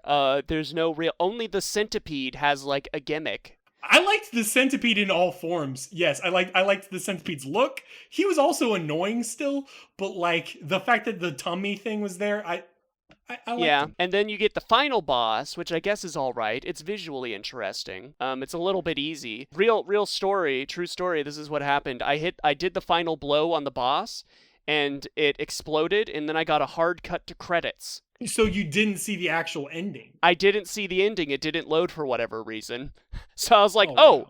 oh, that's how it ends. And then like a day later, I was like, I bet that's not how it ends. But the fact that I was deceived for a whole day, a whole 24 hours, tells you a lot about how I regarded this game. Well, with that, I will just go ahead and ask, what'd you think about the story? It's like, I mean, I guess it's serviceable as like this. I was looking into production, and Mcgee said he wanted to tell the simplest story possible. And I guess he achieved that. It is a very point A to point B story. Yeah. My issue is I take a lot of issue with games that are like, it takes you to get to the midpoint to get the ball rolling. You go a long time without understanding, like, you understand that things are bad and that the Red Queen is bad. But like when you get to the caterpillars, when you get the quest, and you're already like two hours. You have to go through, like, first you're following the white rabbit. The white rabbit shrinks and goes through a hole. So you have to go on a quest to get a thing that will make you shrink. Then you have to go on another quest to make you grow to proper size. Then you have to find the caterpillar. And then he's like, find the 3 pieces of the Jabberwock staff. And that's the quest. And it's like, oh my God. And then the Jabberwock staff is a long segment of the game too. So. Yeah. And it's just like, I don't have a lot of thrust here. It's just like, it's very much like, go here, do this. And, that's fine for facilitating, like, transition in, I don't know, like, Doom 1. But this is, like, trying to tell a story. And I don't think the story it tells is very compelling. I feel a lot of it is just, like, window dressing. Like, I don't feel this needed to be an Alice in Wonderland game. I think they said that too when I was looking at notes and stuff, and they were like, they didn't want to borrow a lot from the source material. They just wanted to borrow just certain aspects to sort of flesh them out in their own ways. Yeah, it's very much images. Yeah, it's very much the idea of starting with an asset, adding your own spin on it, and then going from there, which is fine, I guess. Just full disclosure, I'm a guy that I have read the original Alice books. I like them. I like them as books. I have thick-ass annotated versions, which explain a lot of, like, what's going on in them. I think a big issue with Alice in modern culture is that society has collectively forgotten that those books are parodies of a lot of Victorian culture and people the author personally knew. It's so disassociated from that now that we're kind of like, oh, he's just being random for random. That's fair, yeah. And in this game, it's just like... Like, I know he said he didn't want to do direct sequel, but there's, like, stuff where I'm just kind of scratching my head while being like, why that for this character? Like the Mad Hatter. The Mad Hatter in this game is embodied as, like, this sort of, like, demon that's obsessed with time and keeping to a schedule and clockwork. And it's just like, yeah, the Mad Hatter and his very iconic phrase, I'm late for a very important date. That's the bunny. Yeah, only he's not in this game. The bunny gets stepped on. Oh my gosh. No, yeah, and then it's phrased in a really bizarre way where the Mad Hatter is like a primary antagonist for Alice, which I guess we will also talk about why. I don't think the game is very subtle and in a bad way. Does that make sense? Yeah, no, it's not. It doesn't feel. I'm like scrounging for, like, what's the allegory here? For me, what it is like, okay, let me ask you this. What were you thinking or hoping when you started the game? I was hoping that it was going to be, like, straight up, like, a sequel to Alice in Wonderland. I thought there were going to be, like, like, references. I maybe in my nerd brain, I was like, I'm going to feel rewarded for having read the source material. And you were not. And at most, I was like, holy shit, I don't think I've ever seen the griffin or the mock turtle in any Alice adaptation, so points there. At least they pull deep cuts, but, Yeah, that griffin voice actor. Uh, oh my god, that was so bad. Anyways, Remember when the Griffin motion tweens across the frame with anime speed lines? I'm gonna say what I was hoping for the game, and I think was the core issue with the tone was it's not that I wanted something serious, but I always felt like that I wanted it to be deeper than it was, and it was never deeper than a Hot Topic t-shirt. Yeah, like I've seen people, because I was like doing digging, like why is this considered like a cult classic? What are people getting out of this? And I'm seeing people like saying, "Oh, it's a story about mental health and self-actualization. Alice confronts her own demons." And it's like, yeah, but is it though? Murph, I have a question. How much do you like Sucker Punch? I hate Sucker Punch. I hate Sucker Punch. Is it worse than American fucking McGee's much. Alice? Yeah, no, the Sucker Punch analogies were coming very to the fore, because you know why I hate Sucker Punch so much? It's not really the movie, it's the people telling me I don't get it. Yeah, that's fair. Okay, now we're getting the analogies in line now. This is all making sense. It's all And then I see people being like, "Oh, this is American McGee's calculated takedown of that pederast Lewis Carroll." I never got that vibe. And it's like, well, yeah, exactly. It's like, you know what? If that's what it was, then they, again, going back to the Alice books, they should have included the White Knight, who is a character in the book. He's Lewis Carroll's self-insert OC, who's Alice's best friend. Well, not best friend, but he helps her out. And it's like, you know what? If that's what it was supposed to be, then you should have had, like, the White Knight be the villain, and that would have made the game deeper. But it's not, because American McGee didn't think that deep about the game, and I think people are projecting. So do you hate this game? I don't hate it. It's mostly benign.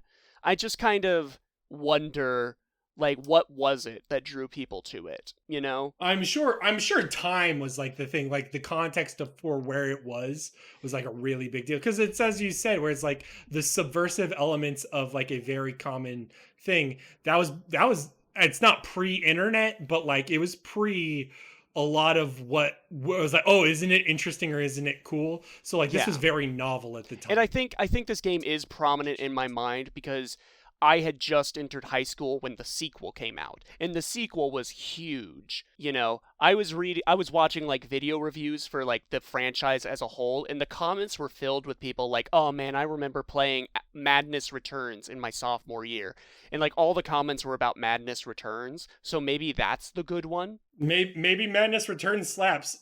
Would you? Let me ask you this. I don't know if we're at the stage of wrapping up immediately. Would you play the sequel? I guess I would. Yes, I would play Madness Returns. Okay. Because I guess that's the one where all the content is.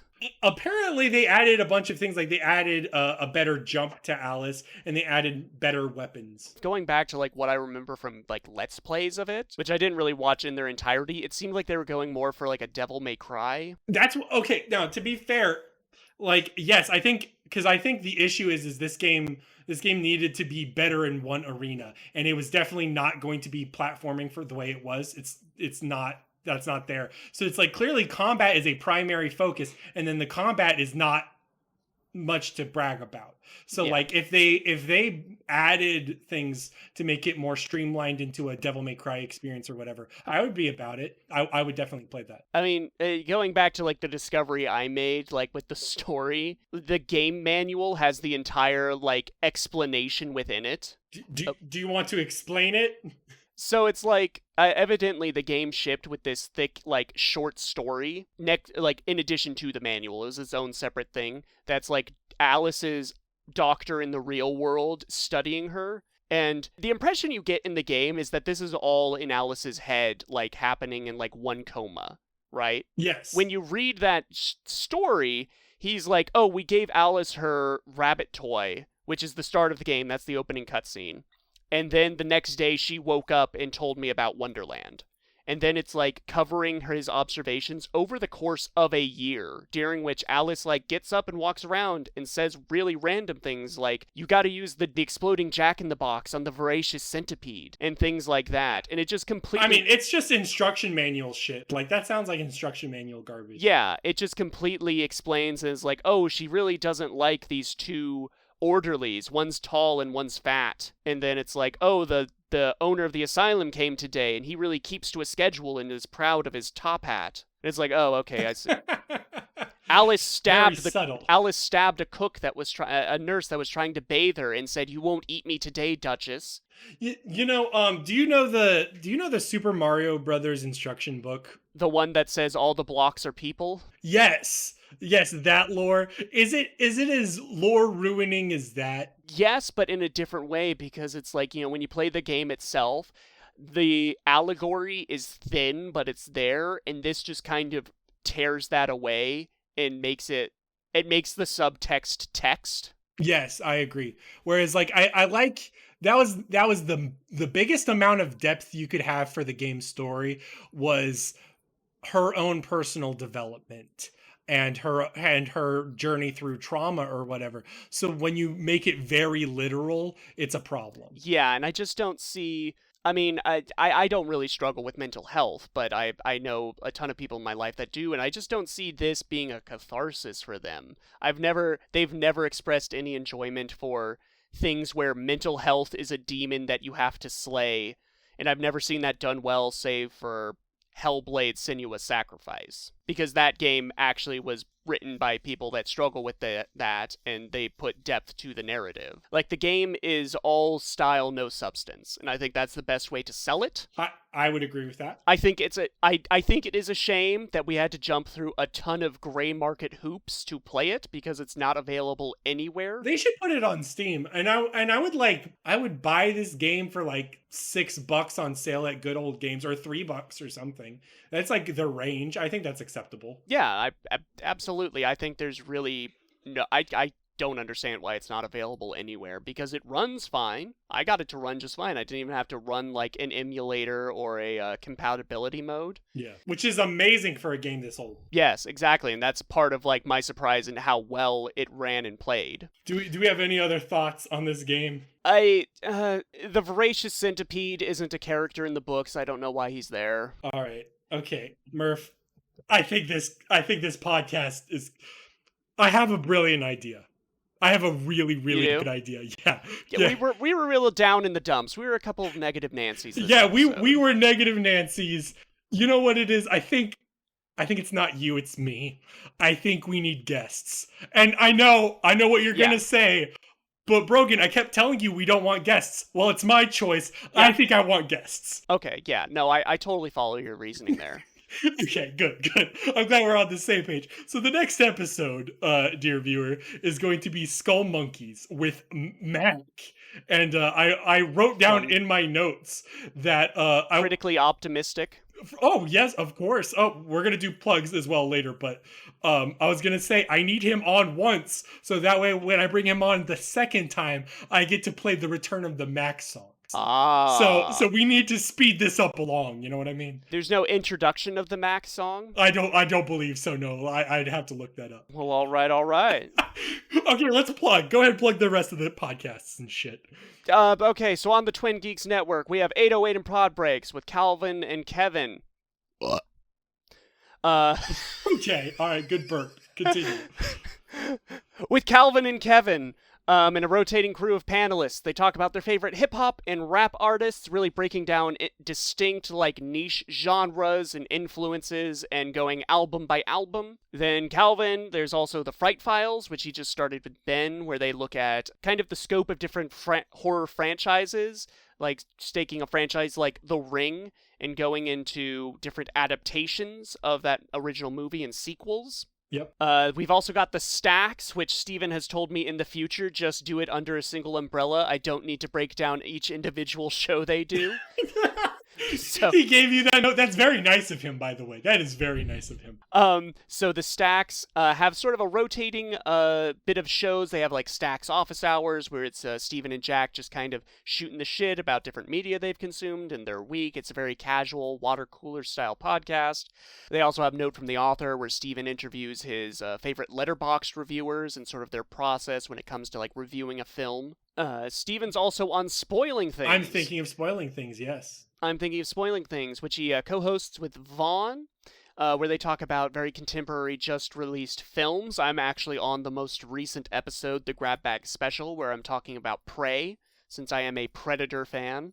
Are there any good? Oh, dude, you told me about Alien versus Predator 2008 game. We may play that, I'd like to play that again. or we could play Predator Concrete Jungle. Alien versus Predator on the Atari Jaguar. Okay, well, we'll see what we do. We'll see. We might play a game. Might play a game or two on this podcast. Yep, and then Promise, Mister. Did you even mention the Twin Geeks, the premier podcast for this site? I mean, yeah, the Twin Geeks podcast on the twingeeks.com. Calvin and David. David and Cal discuss director filmography. Do not repeat after me. You're confusing me. And they are currently going through Robert Altman's filmography. Murph, you're slipping on this plug. I just so many plugs. You're going crazy. You know what? We're gonna take you to the asylum sometime, and you're gonna have your own little Wonderland experience. You know what I'm saying? Mm-hmm. I helped David watch Popeye yesterday. Popeye's a good movie. I recorded a Twin Geeks podcast with David on Robert Altman's Popeye years ago, back when the pandemic started. Oh yeah, and it's a good movie. Oh yeah. Thumbs up. Is that it? Are we done plugs? I mean, sure, yeah. Any non-Twin Right. Geeks media you want to plug, Brogan? No, I'm good. I'm good. Nope, I'm good. All right. Well, then, dear listener, stay sexy. All right. See y'all later. Murph says stay sexy. I'm more like let's be a platonic relationship, dear viewer. You know what I'm saying? Not saying that. There's anything wrong with you. Dear viewer, feel free to social my para. Oh, okay. We're done now. It's done. See you guys later.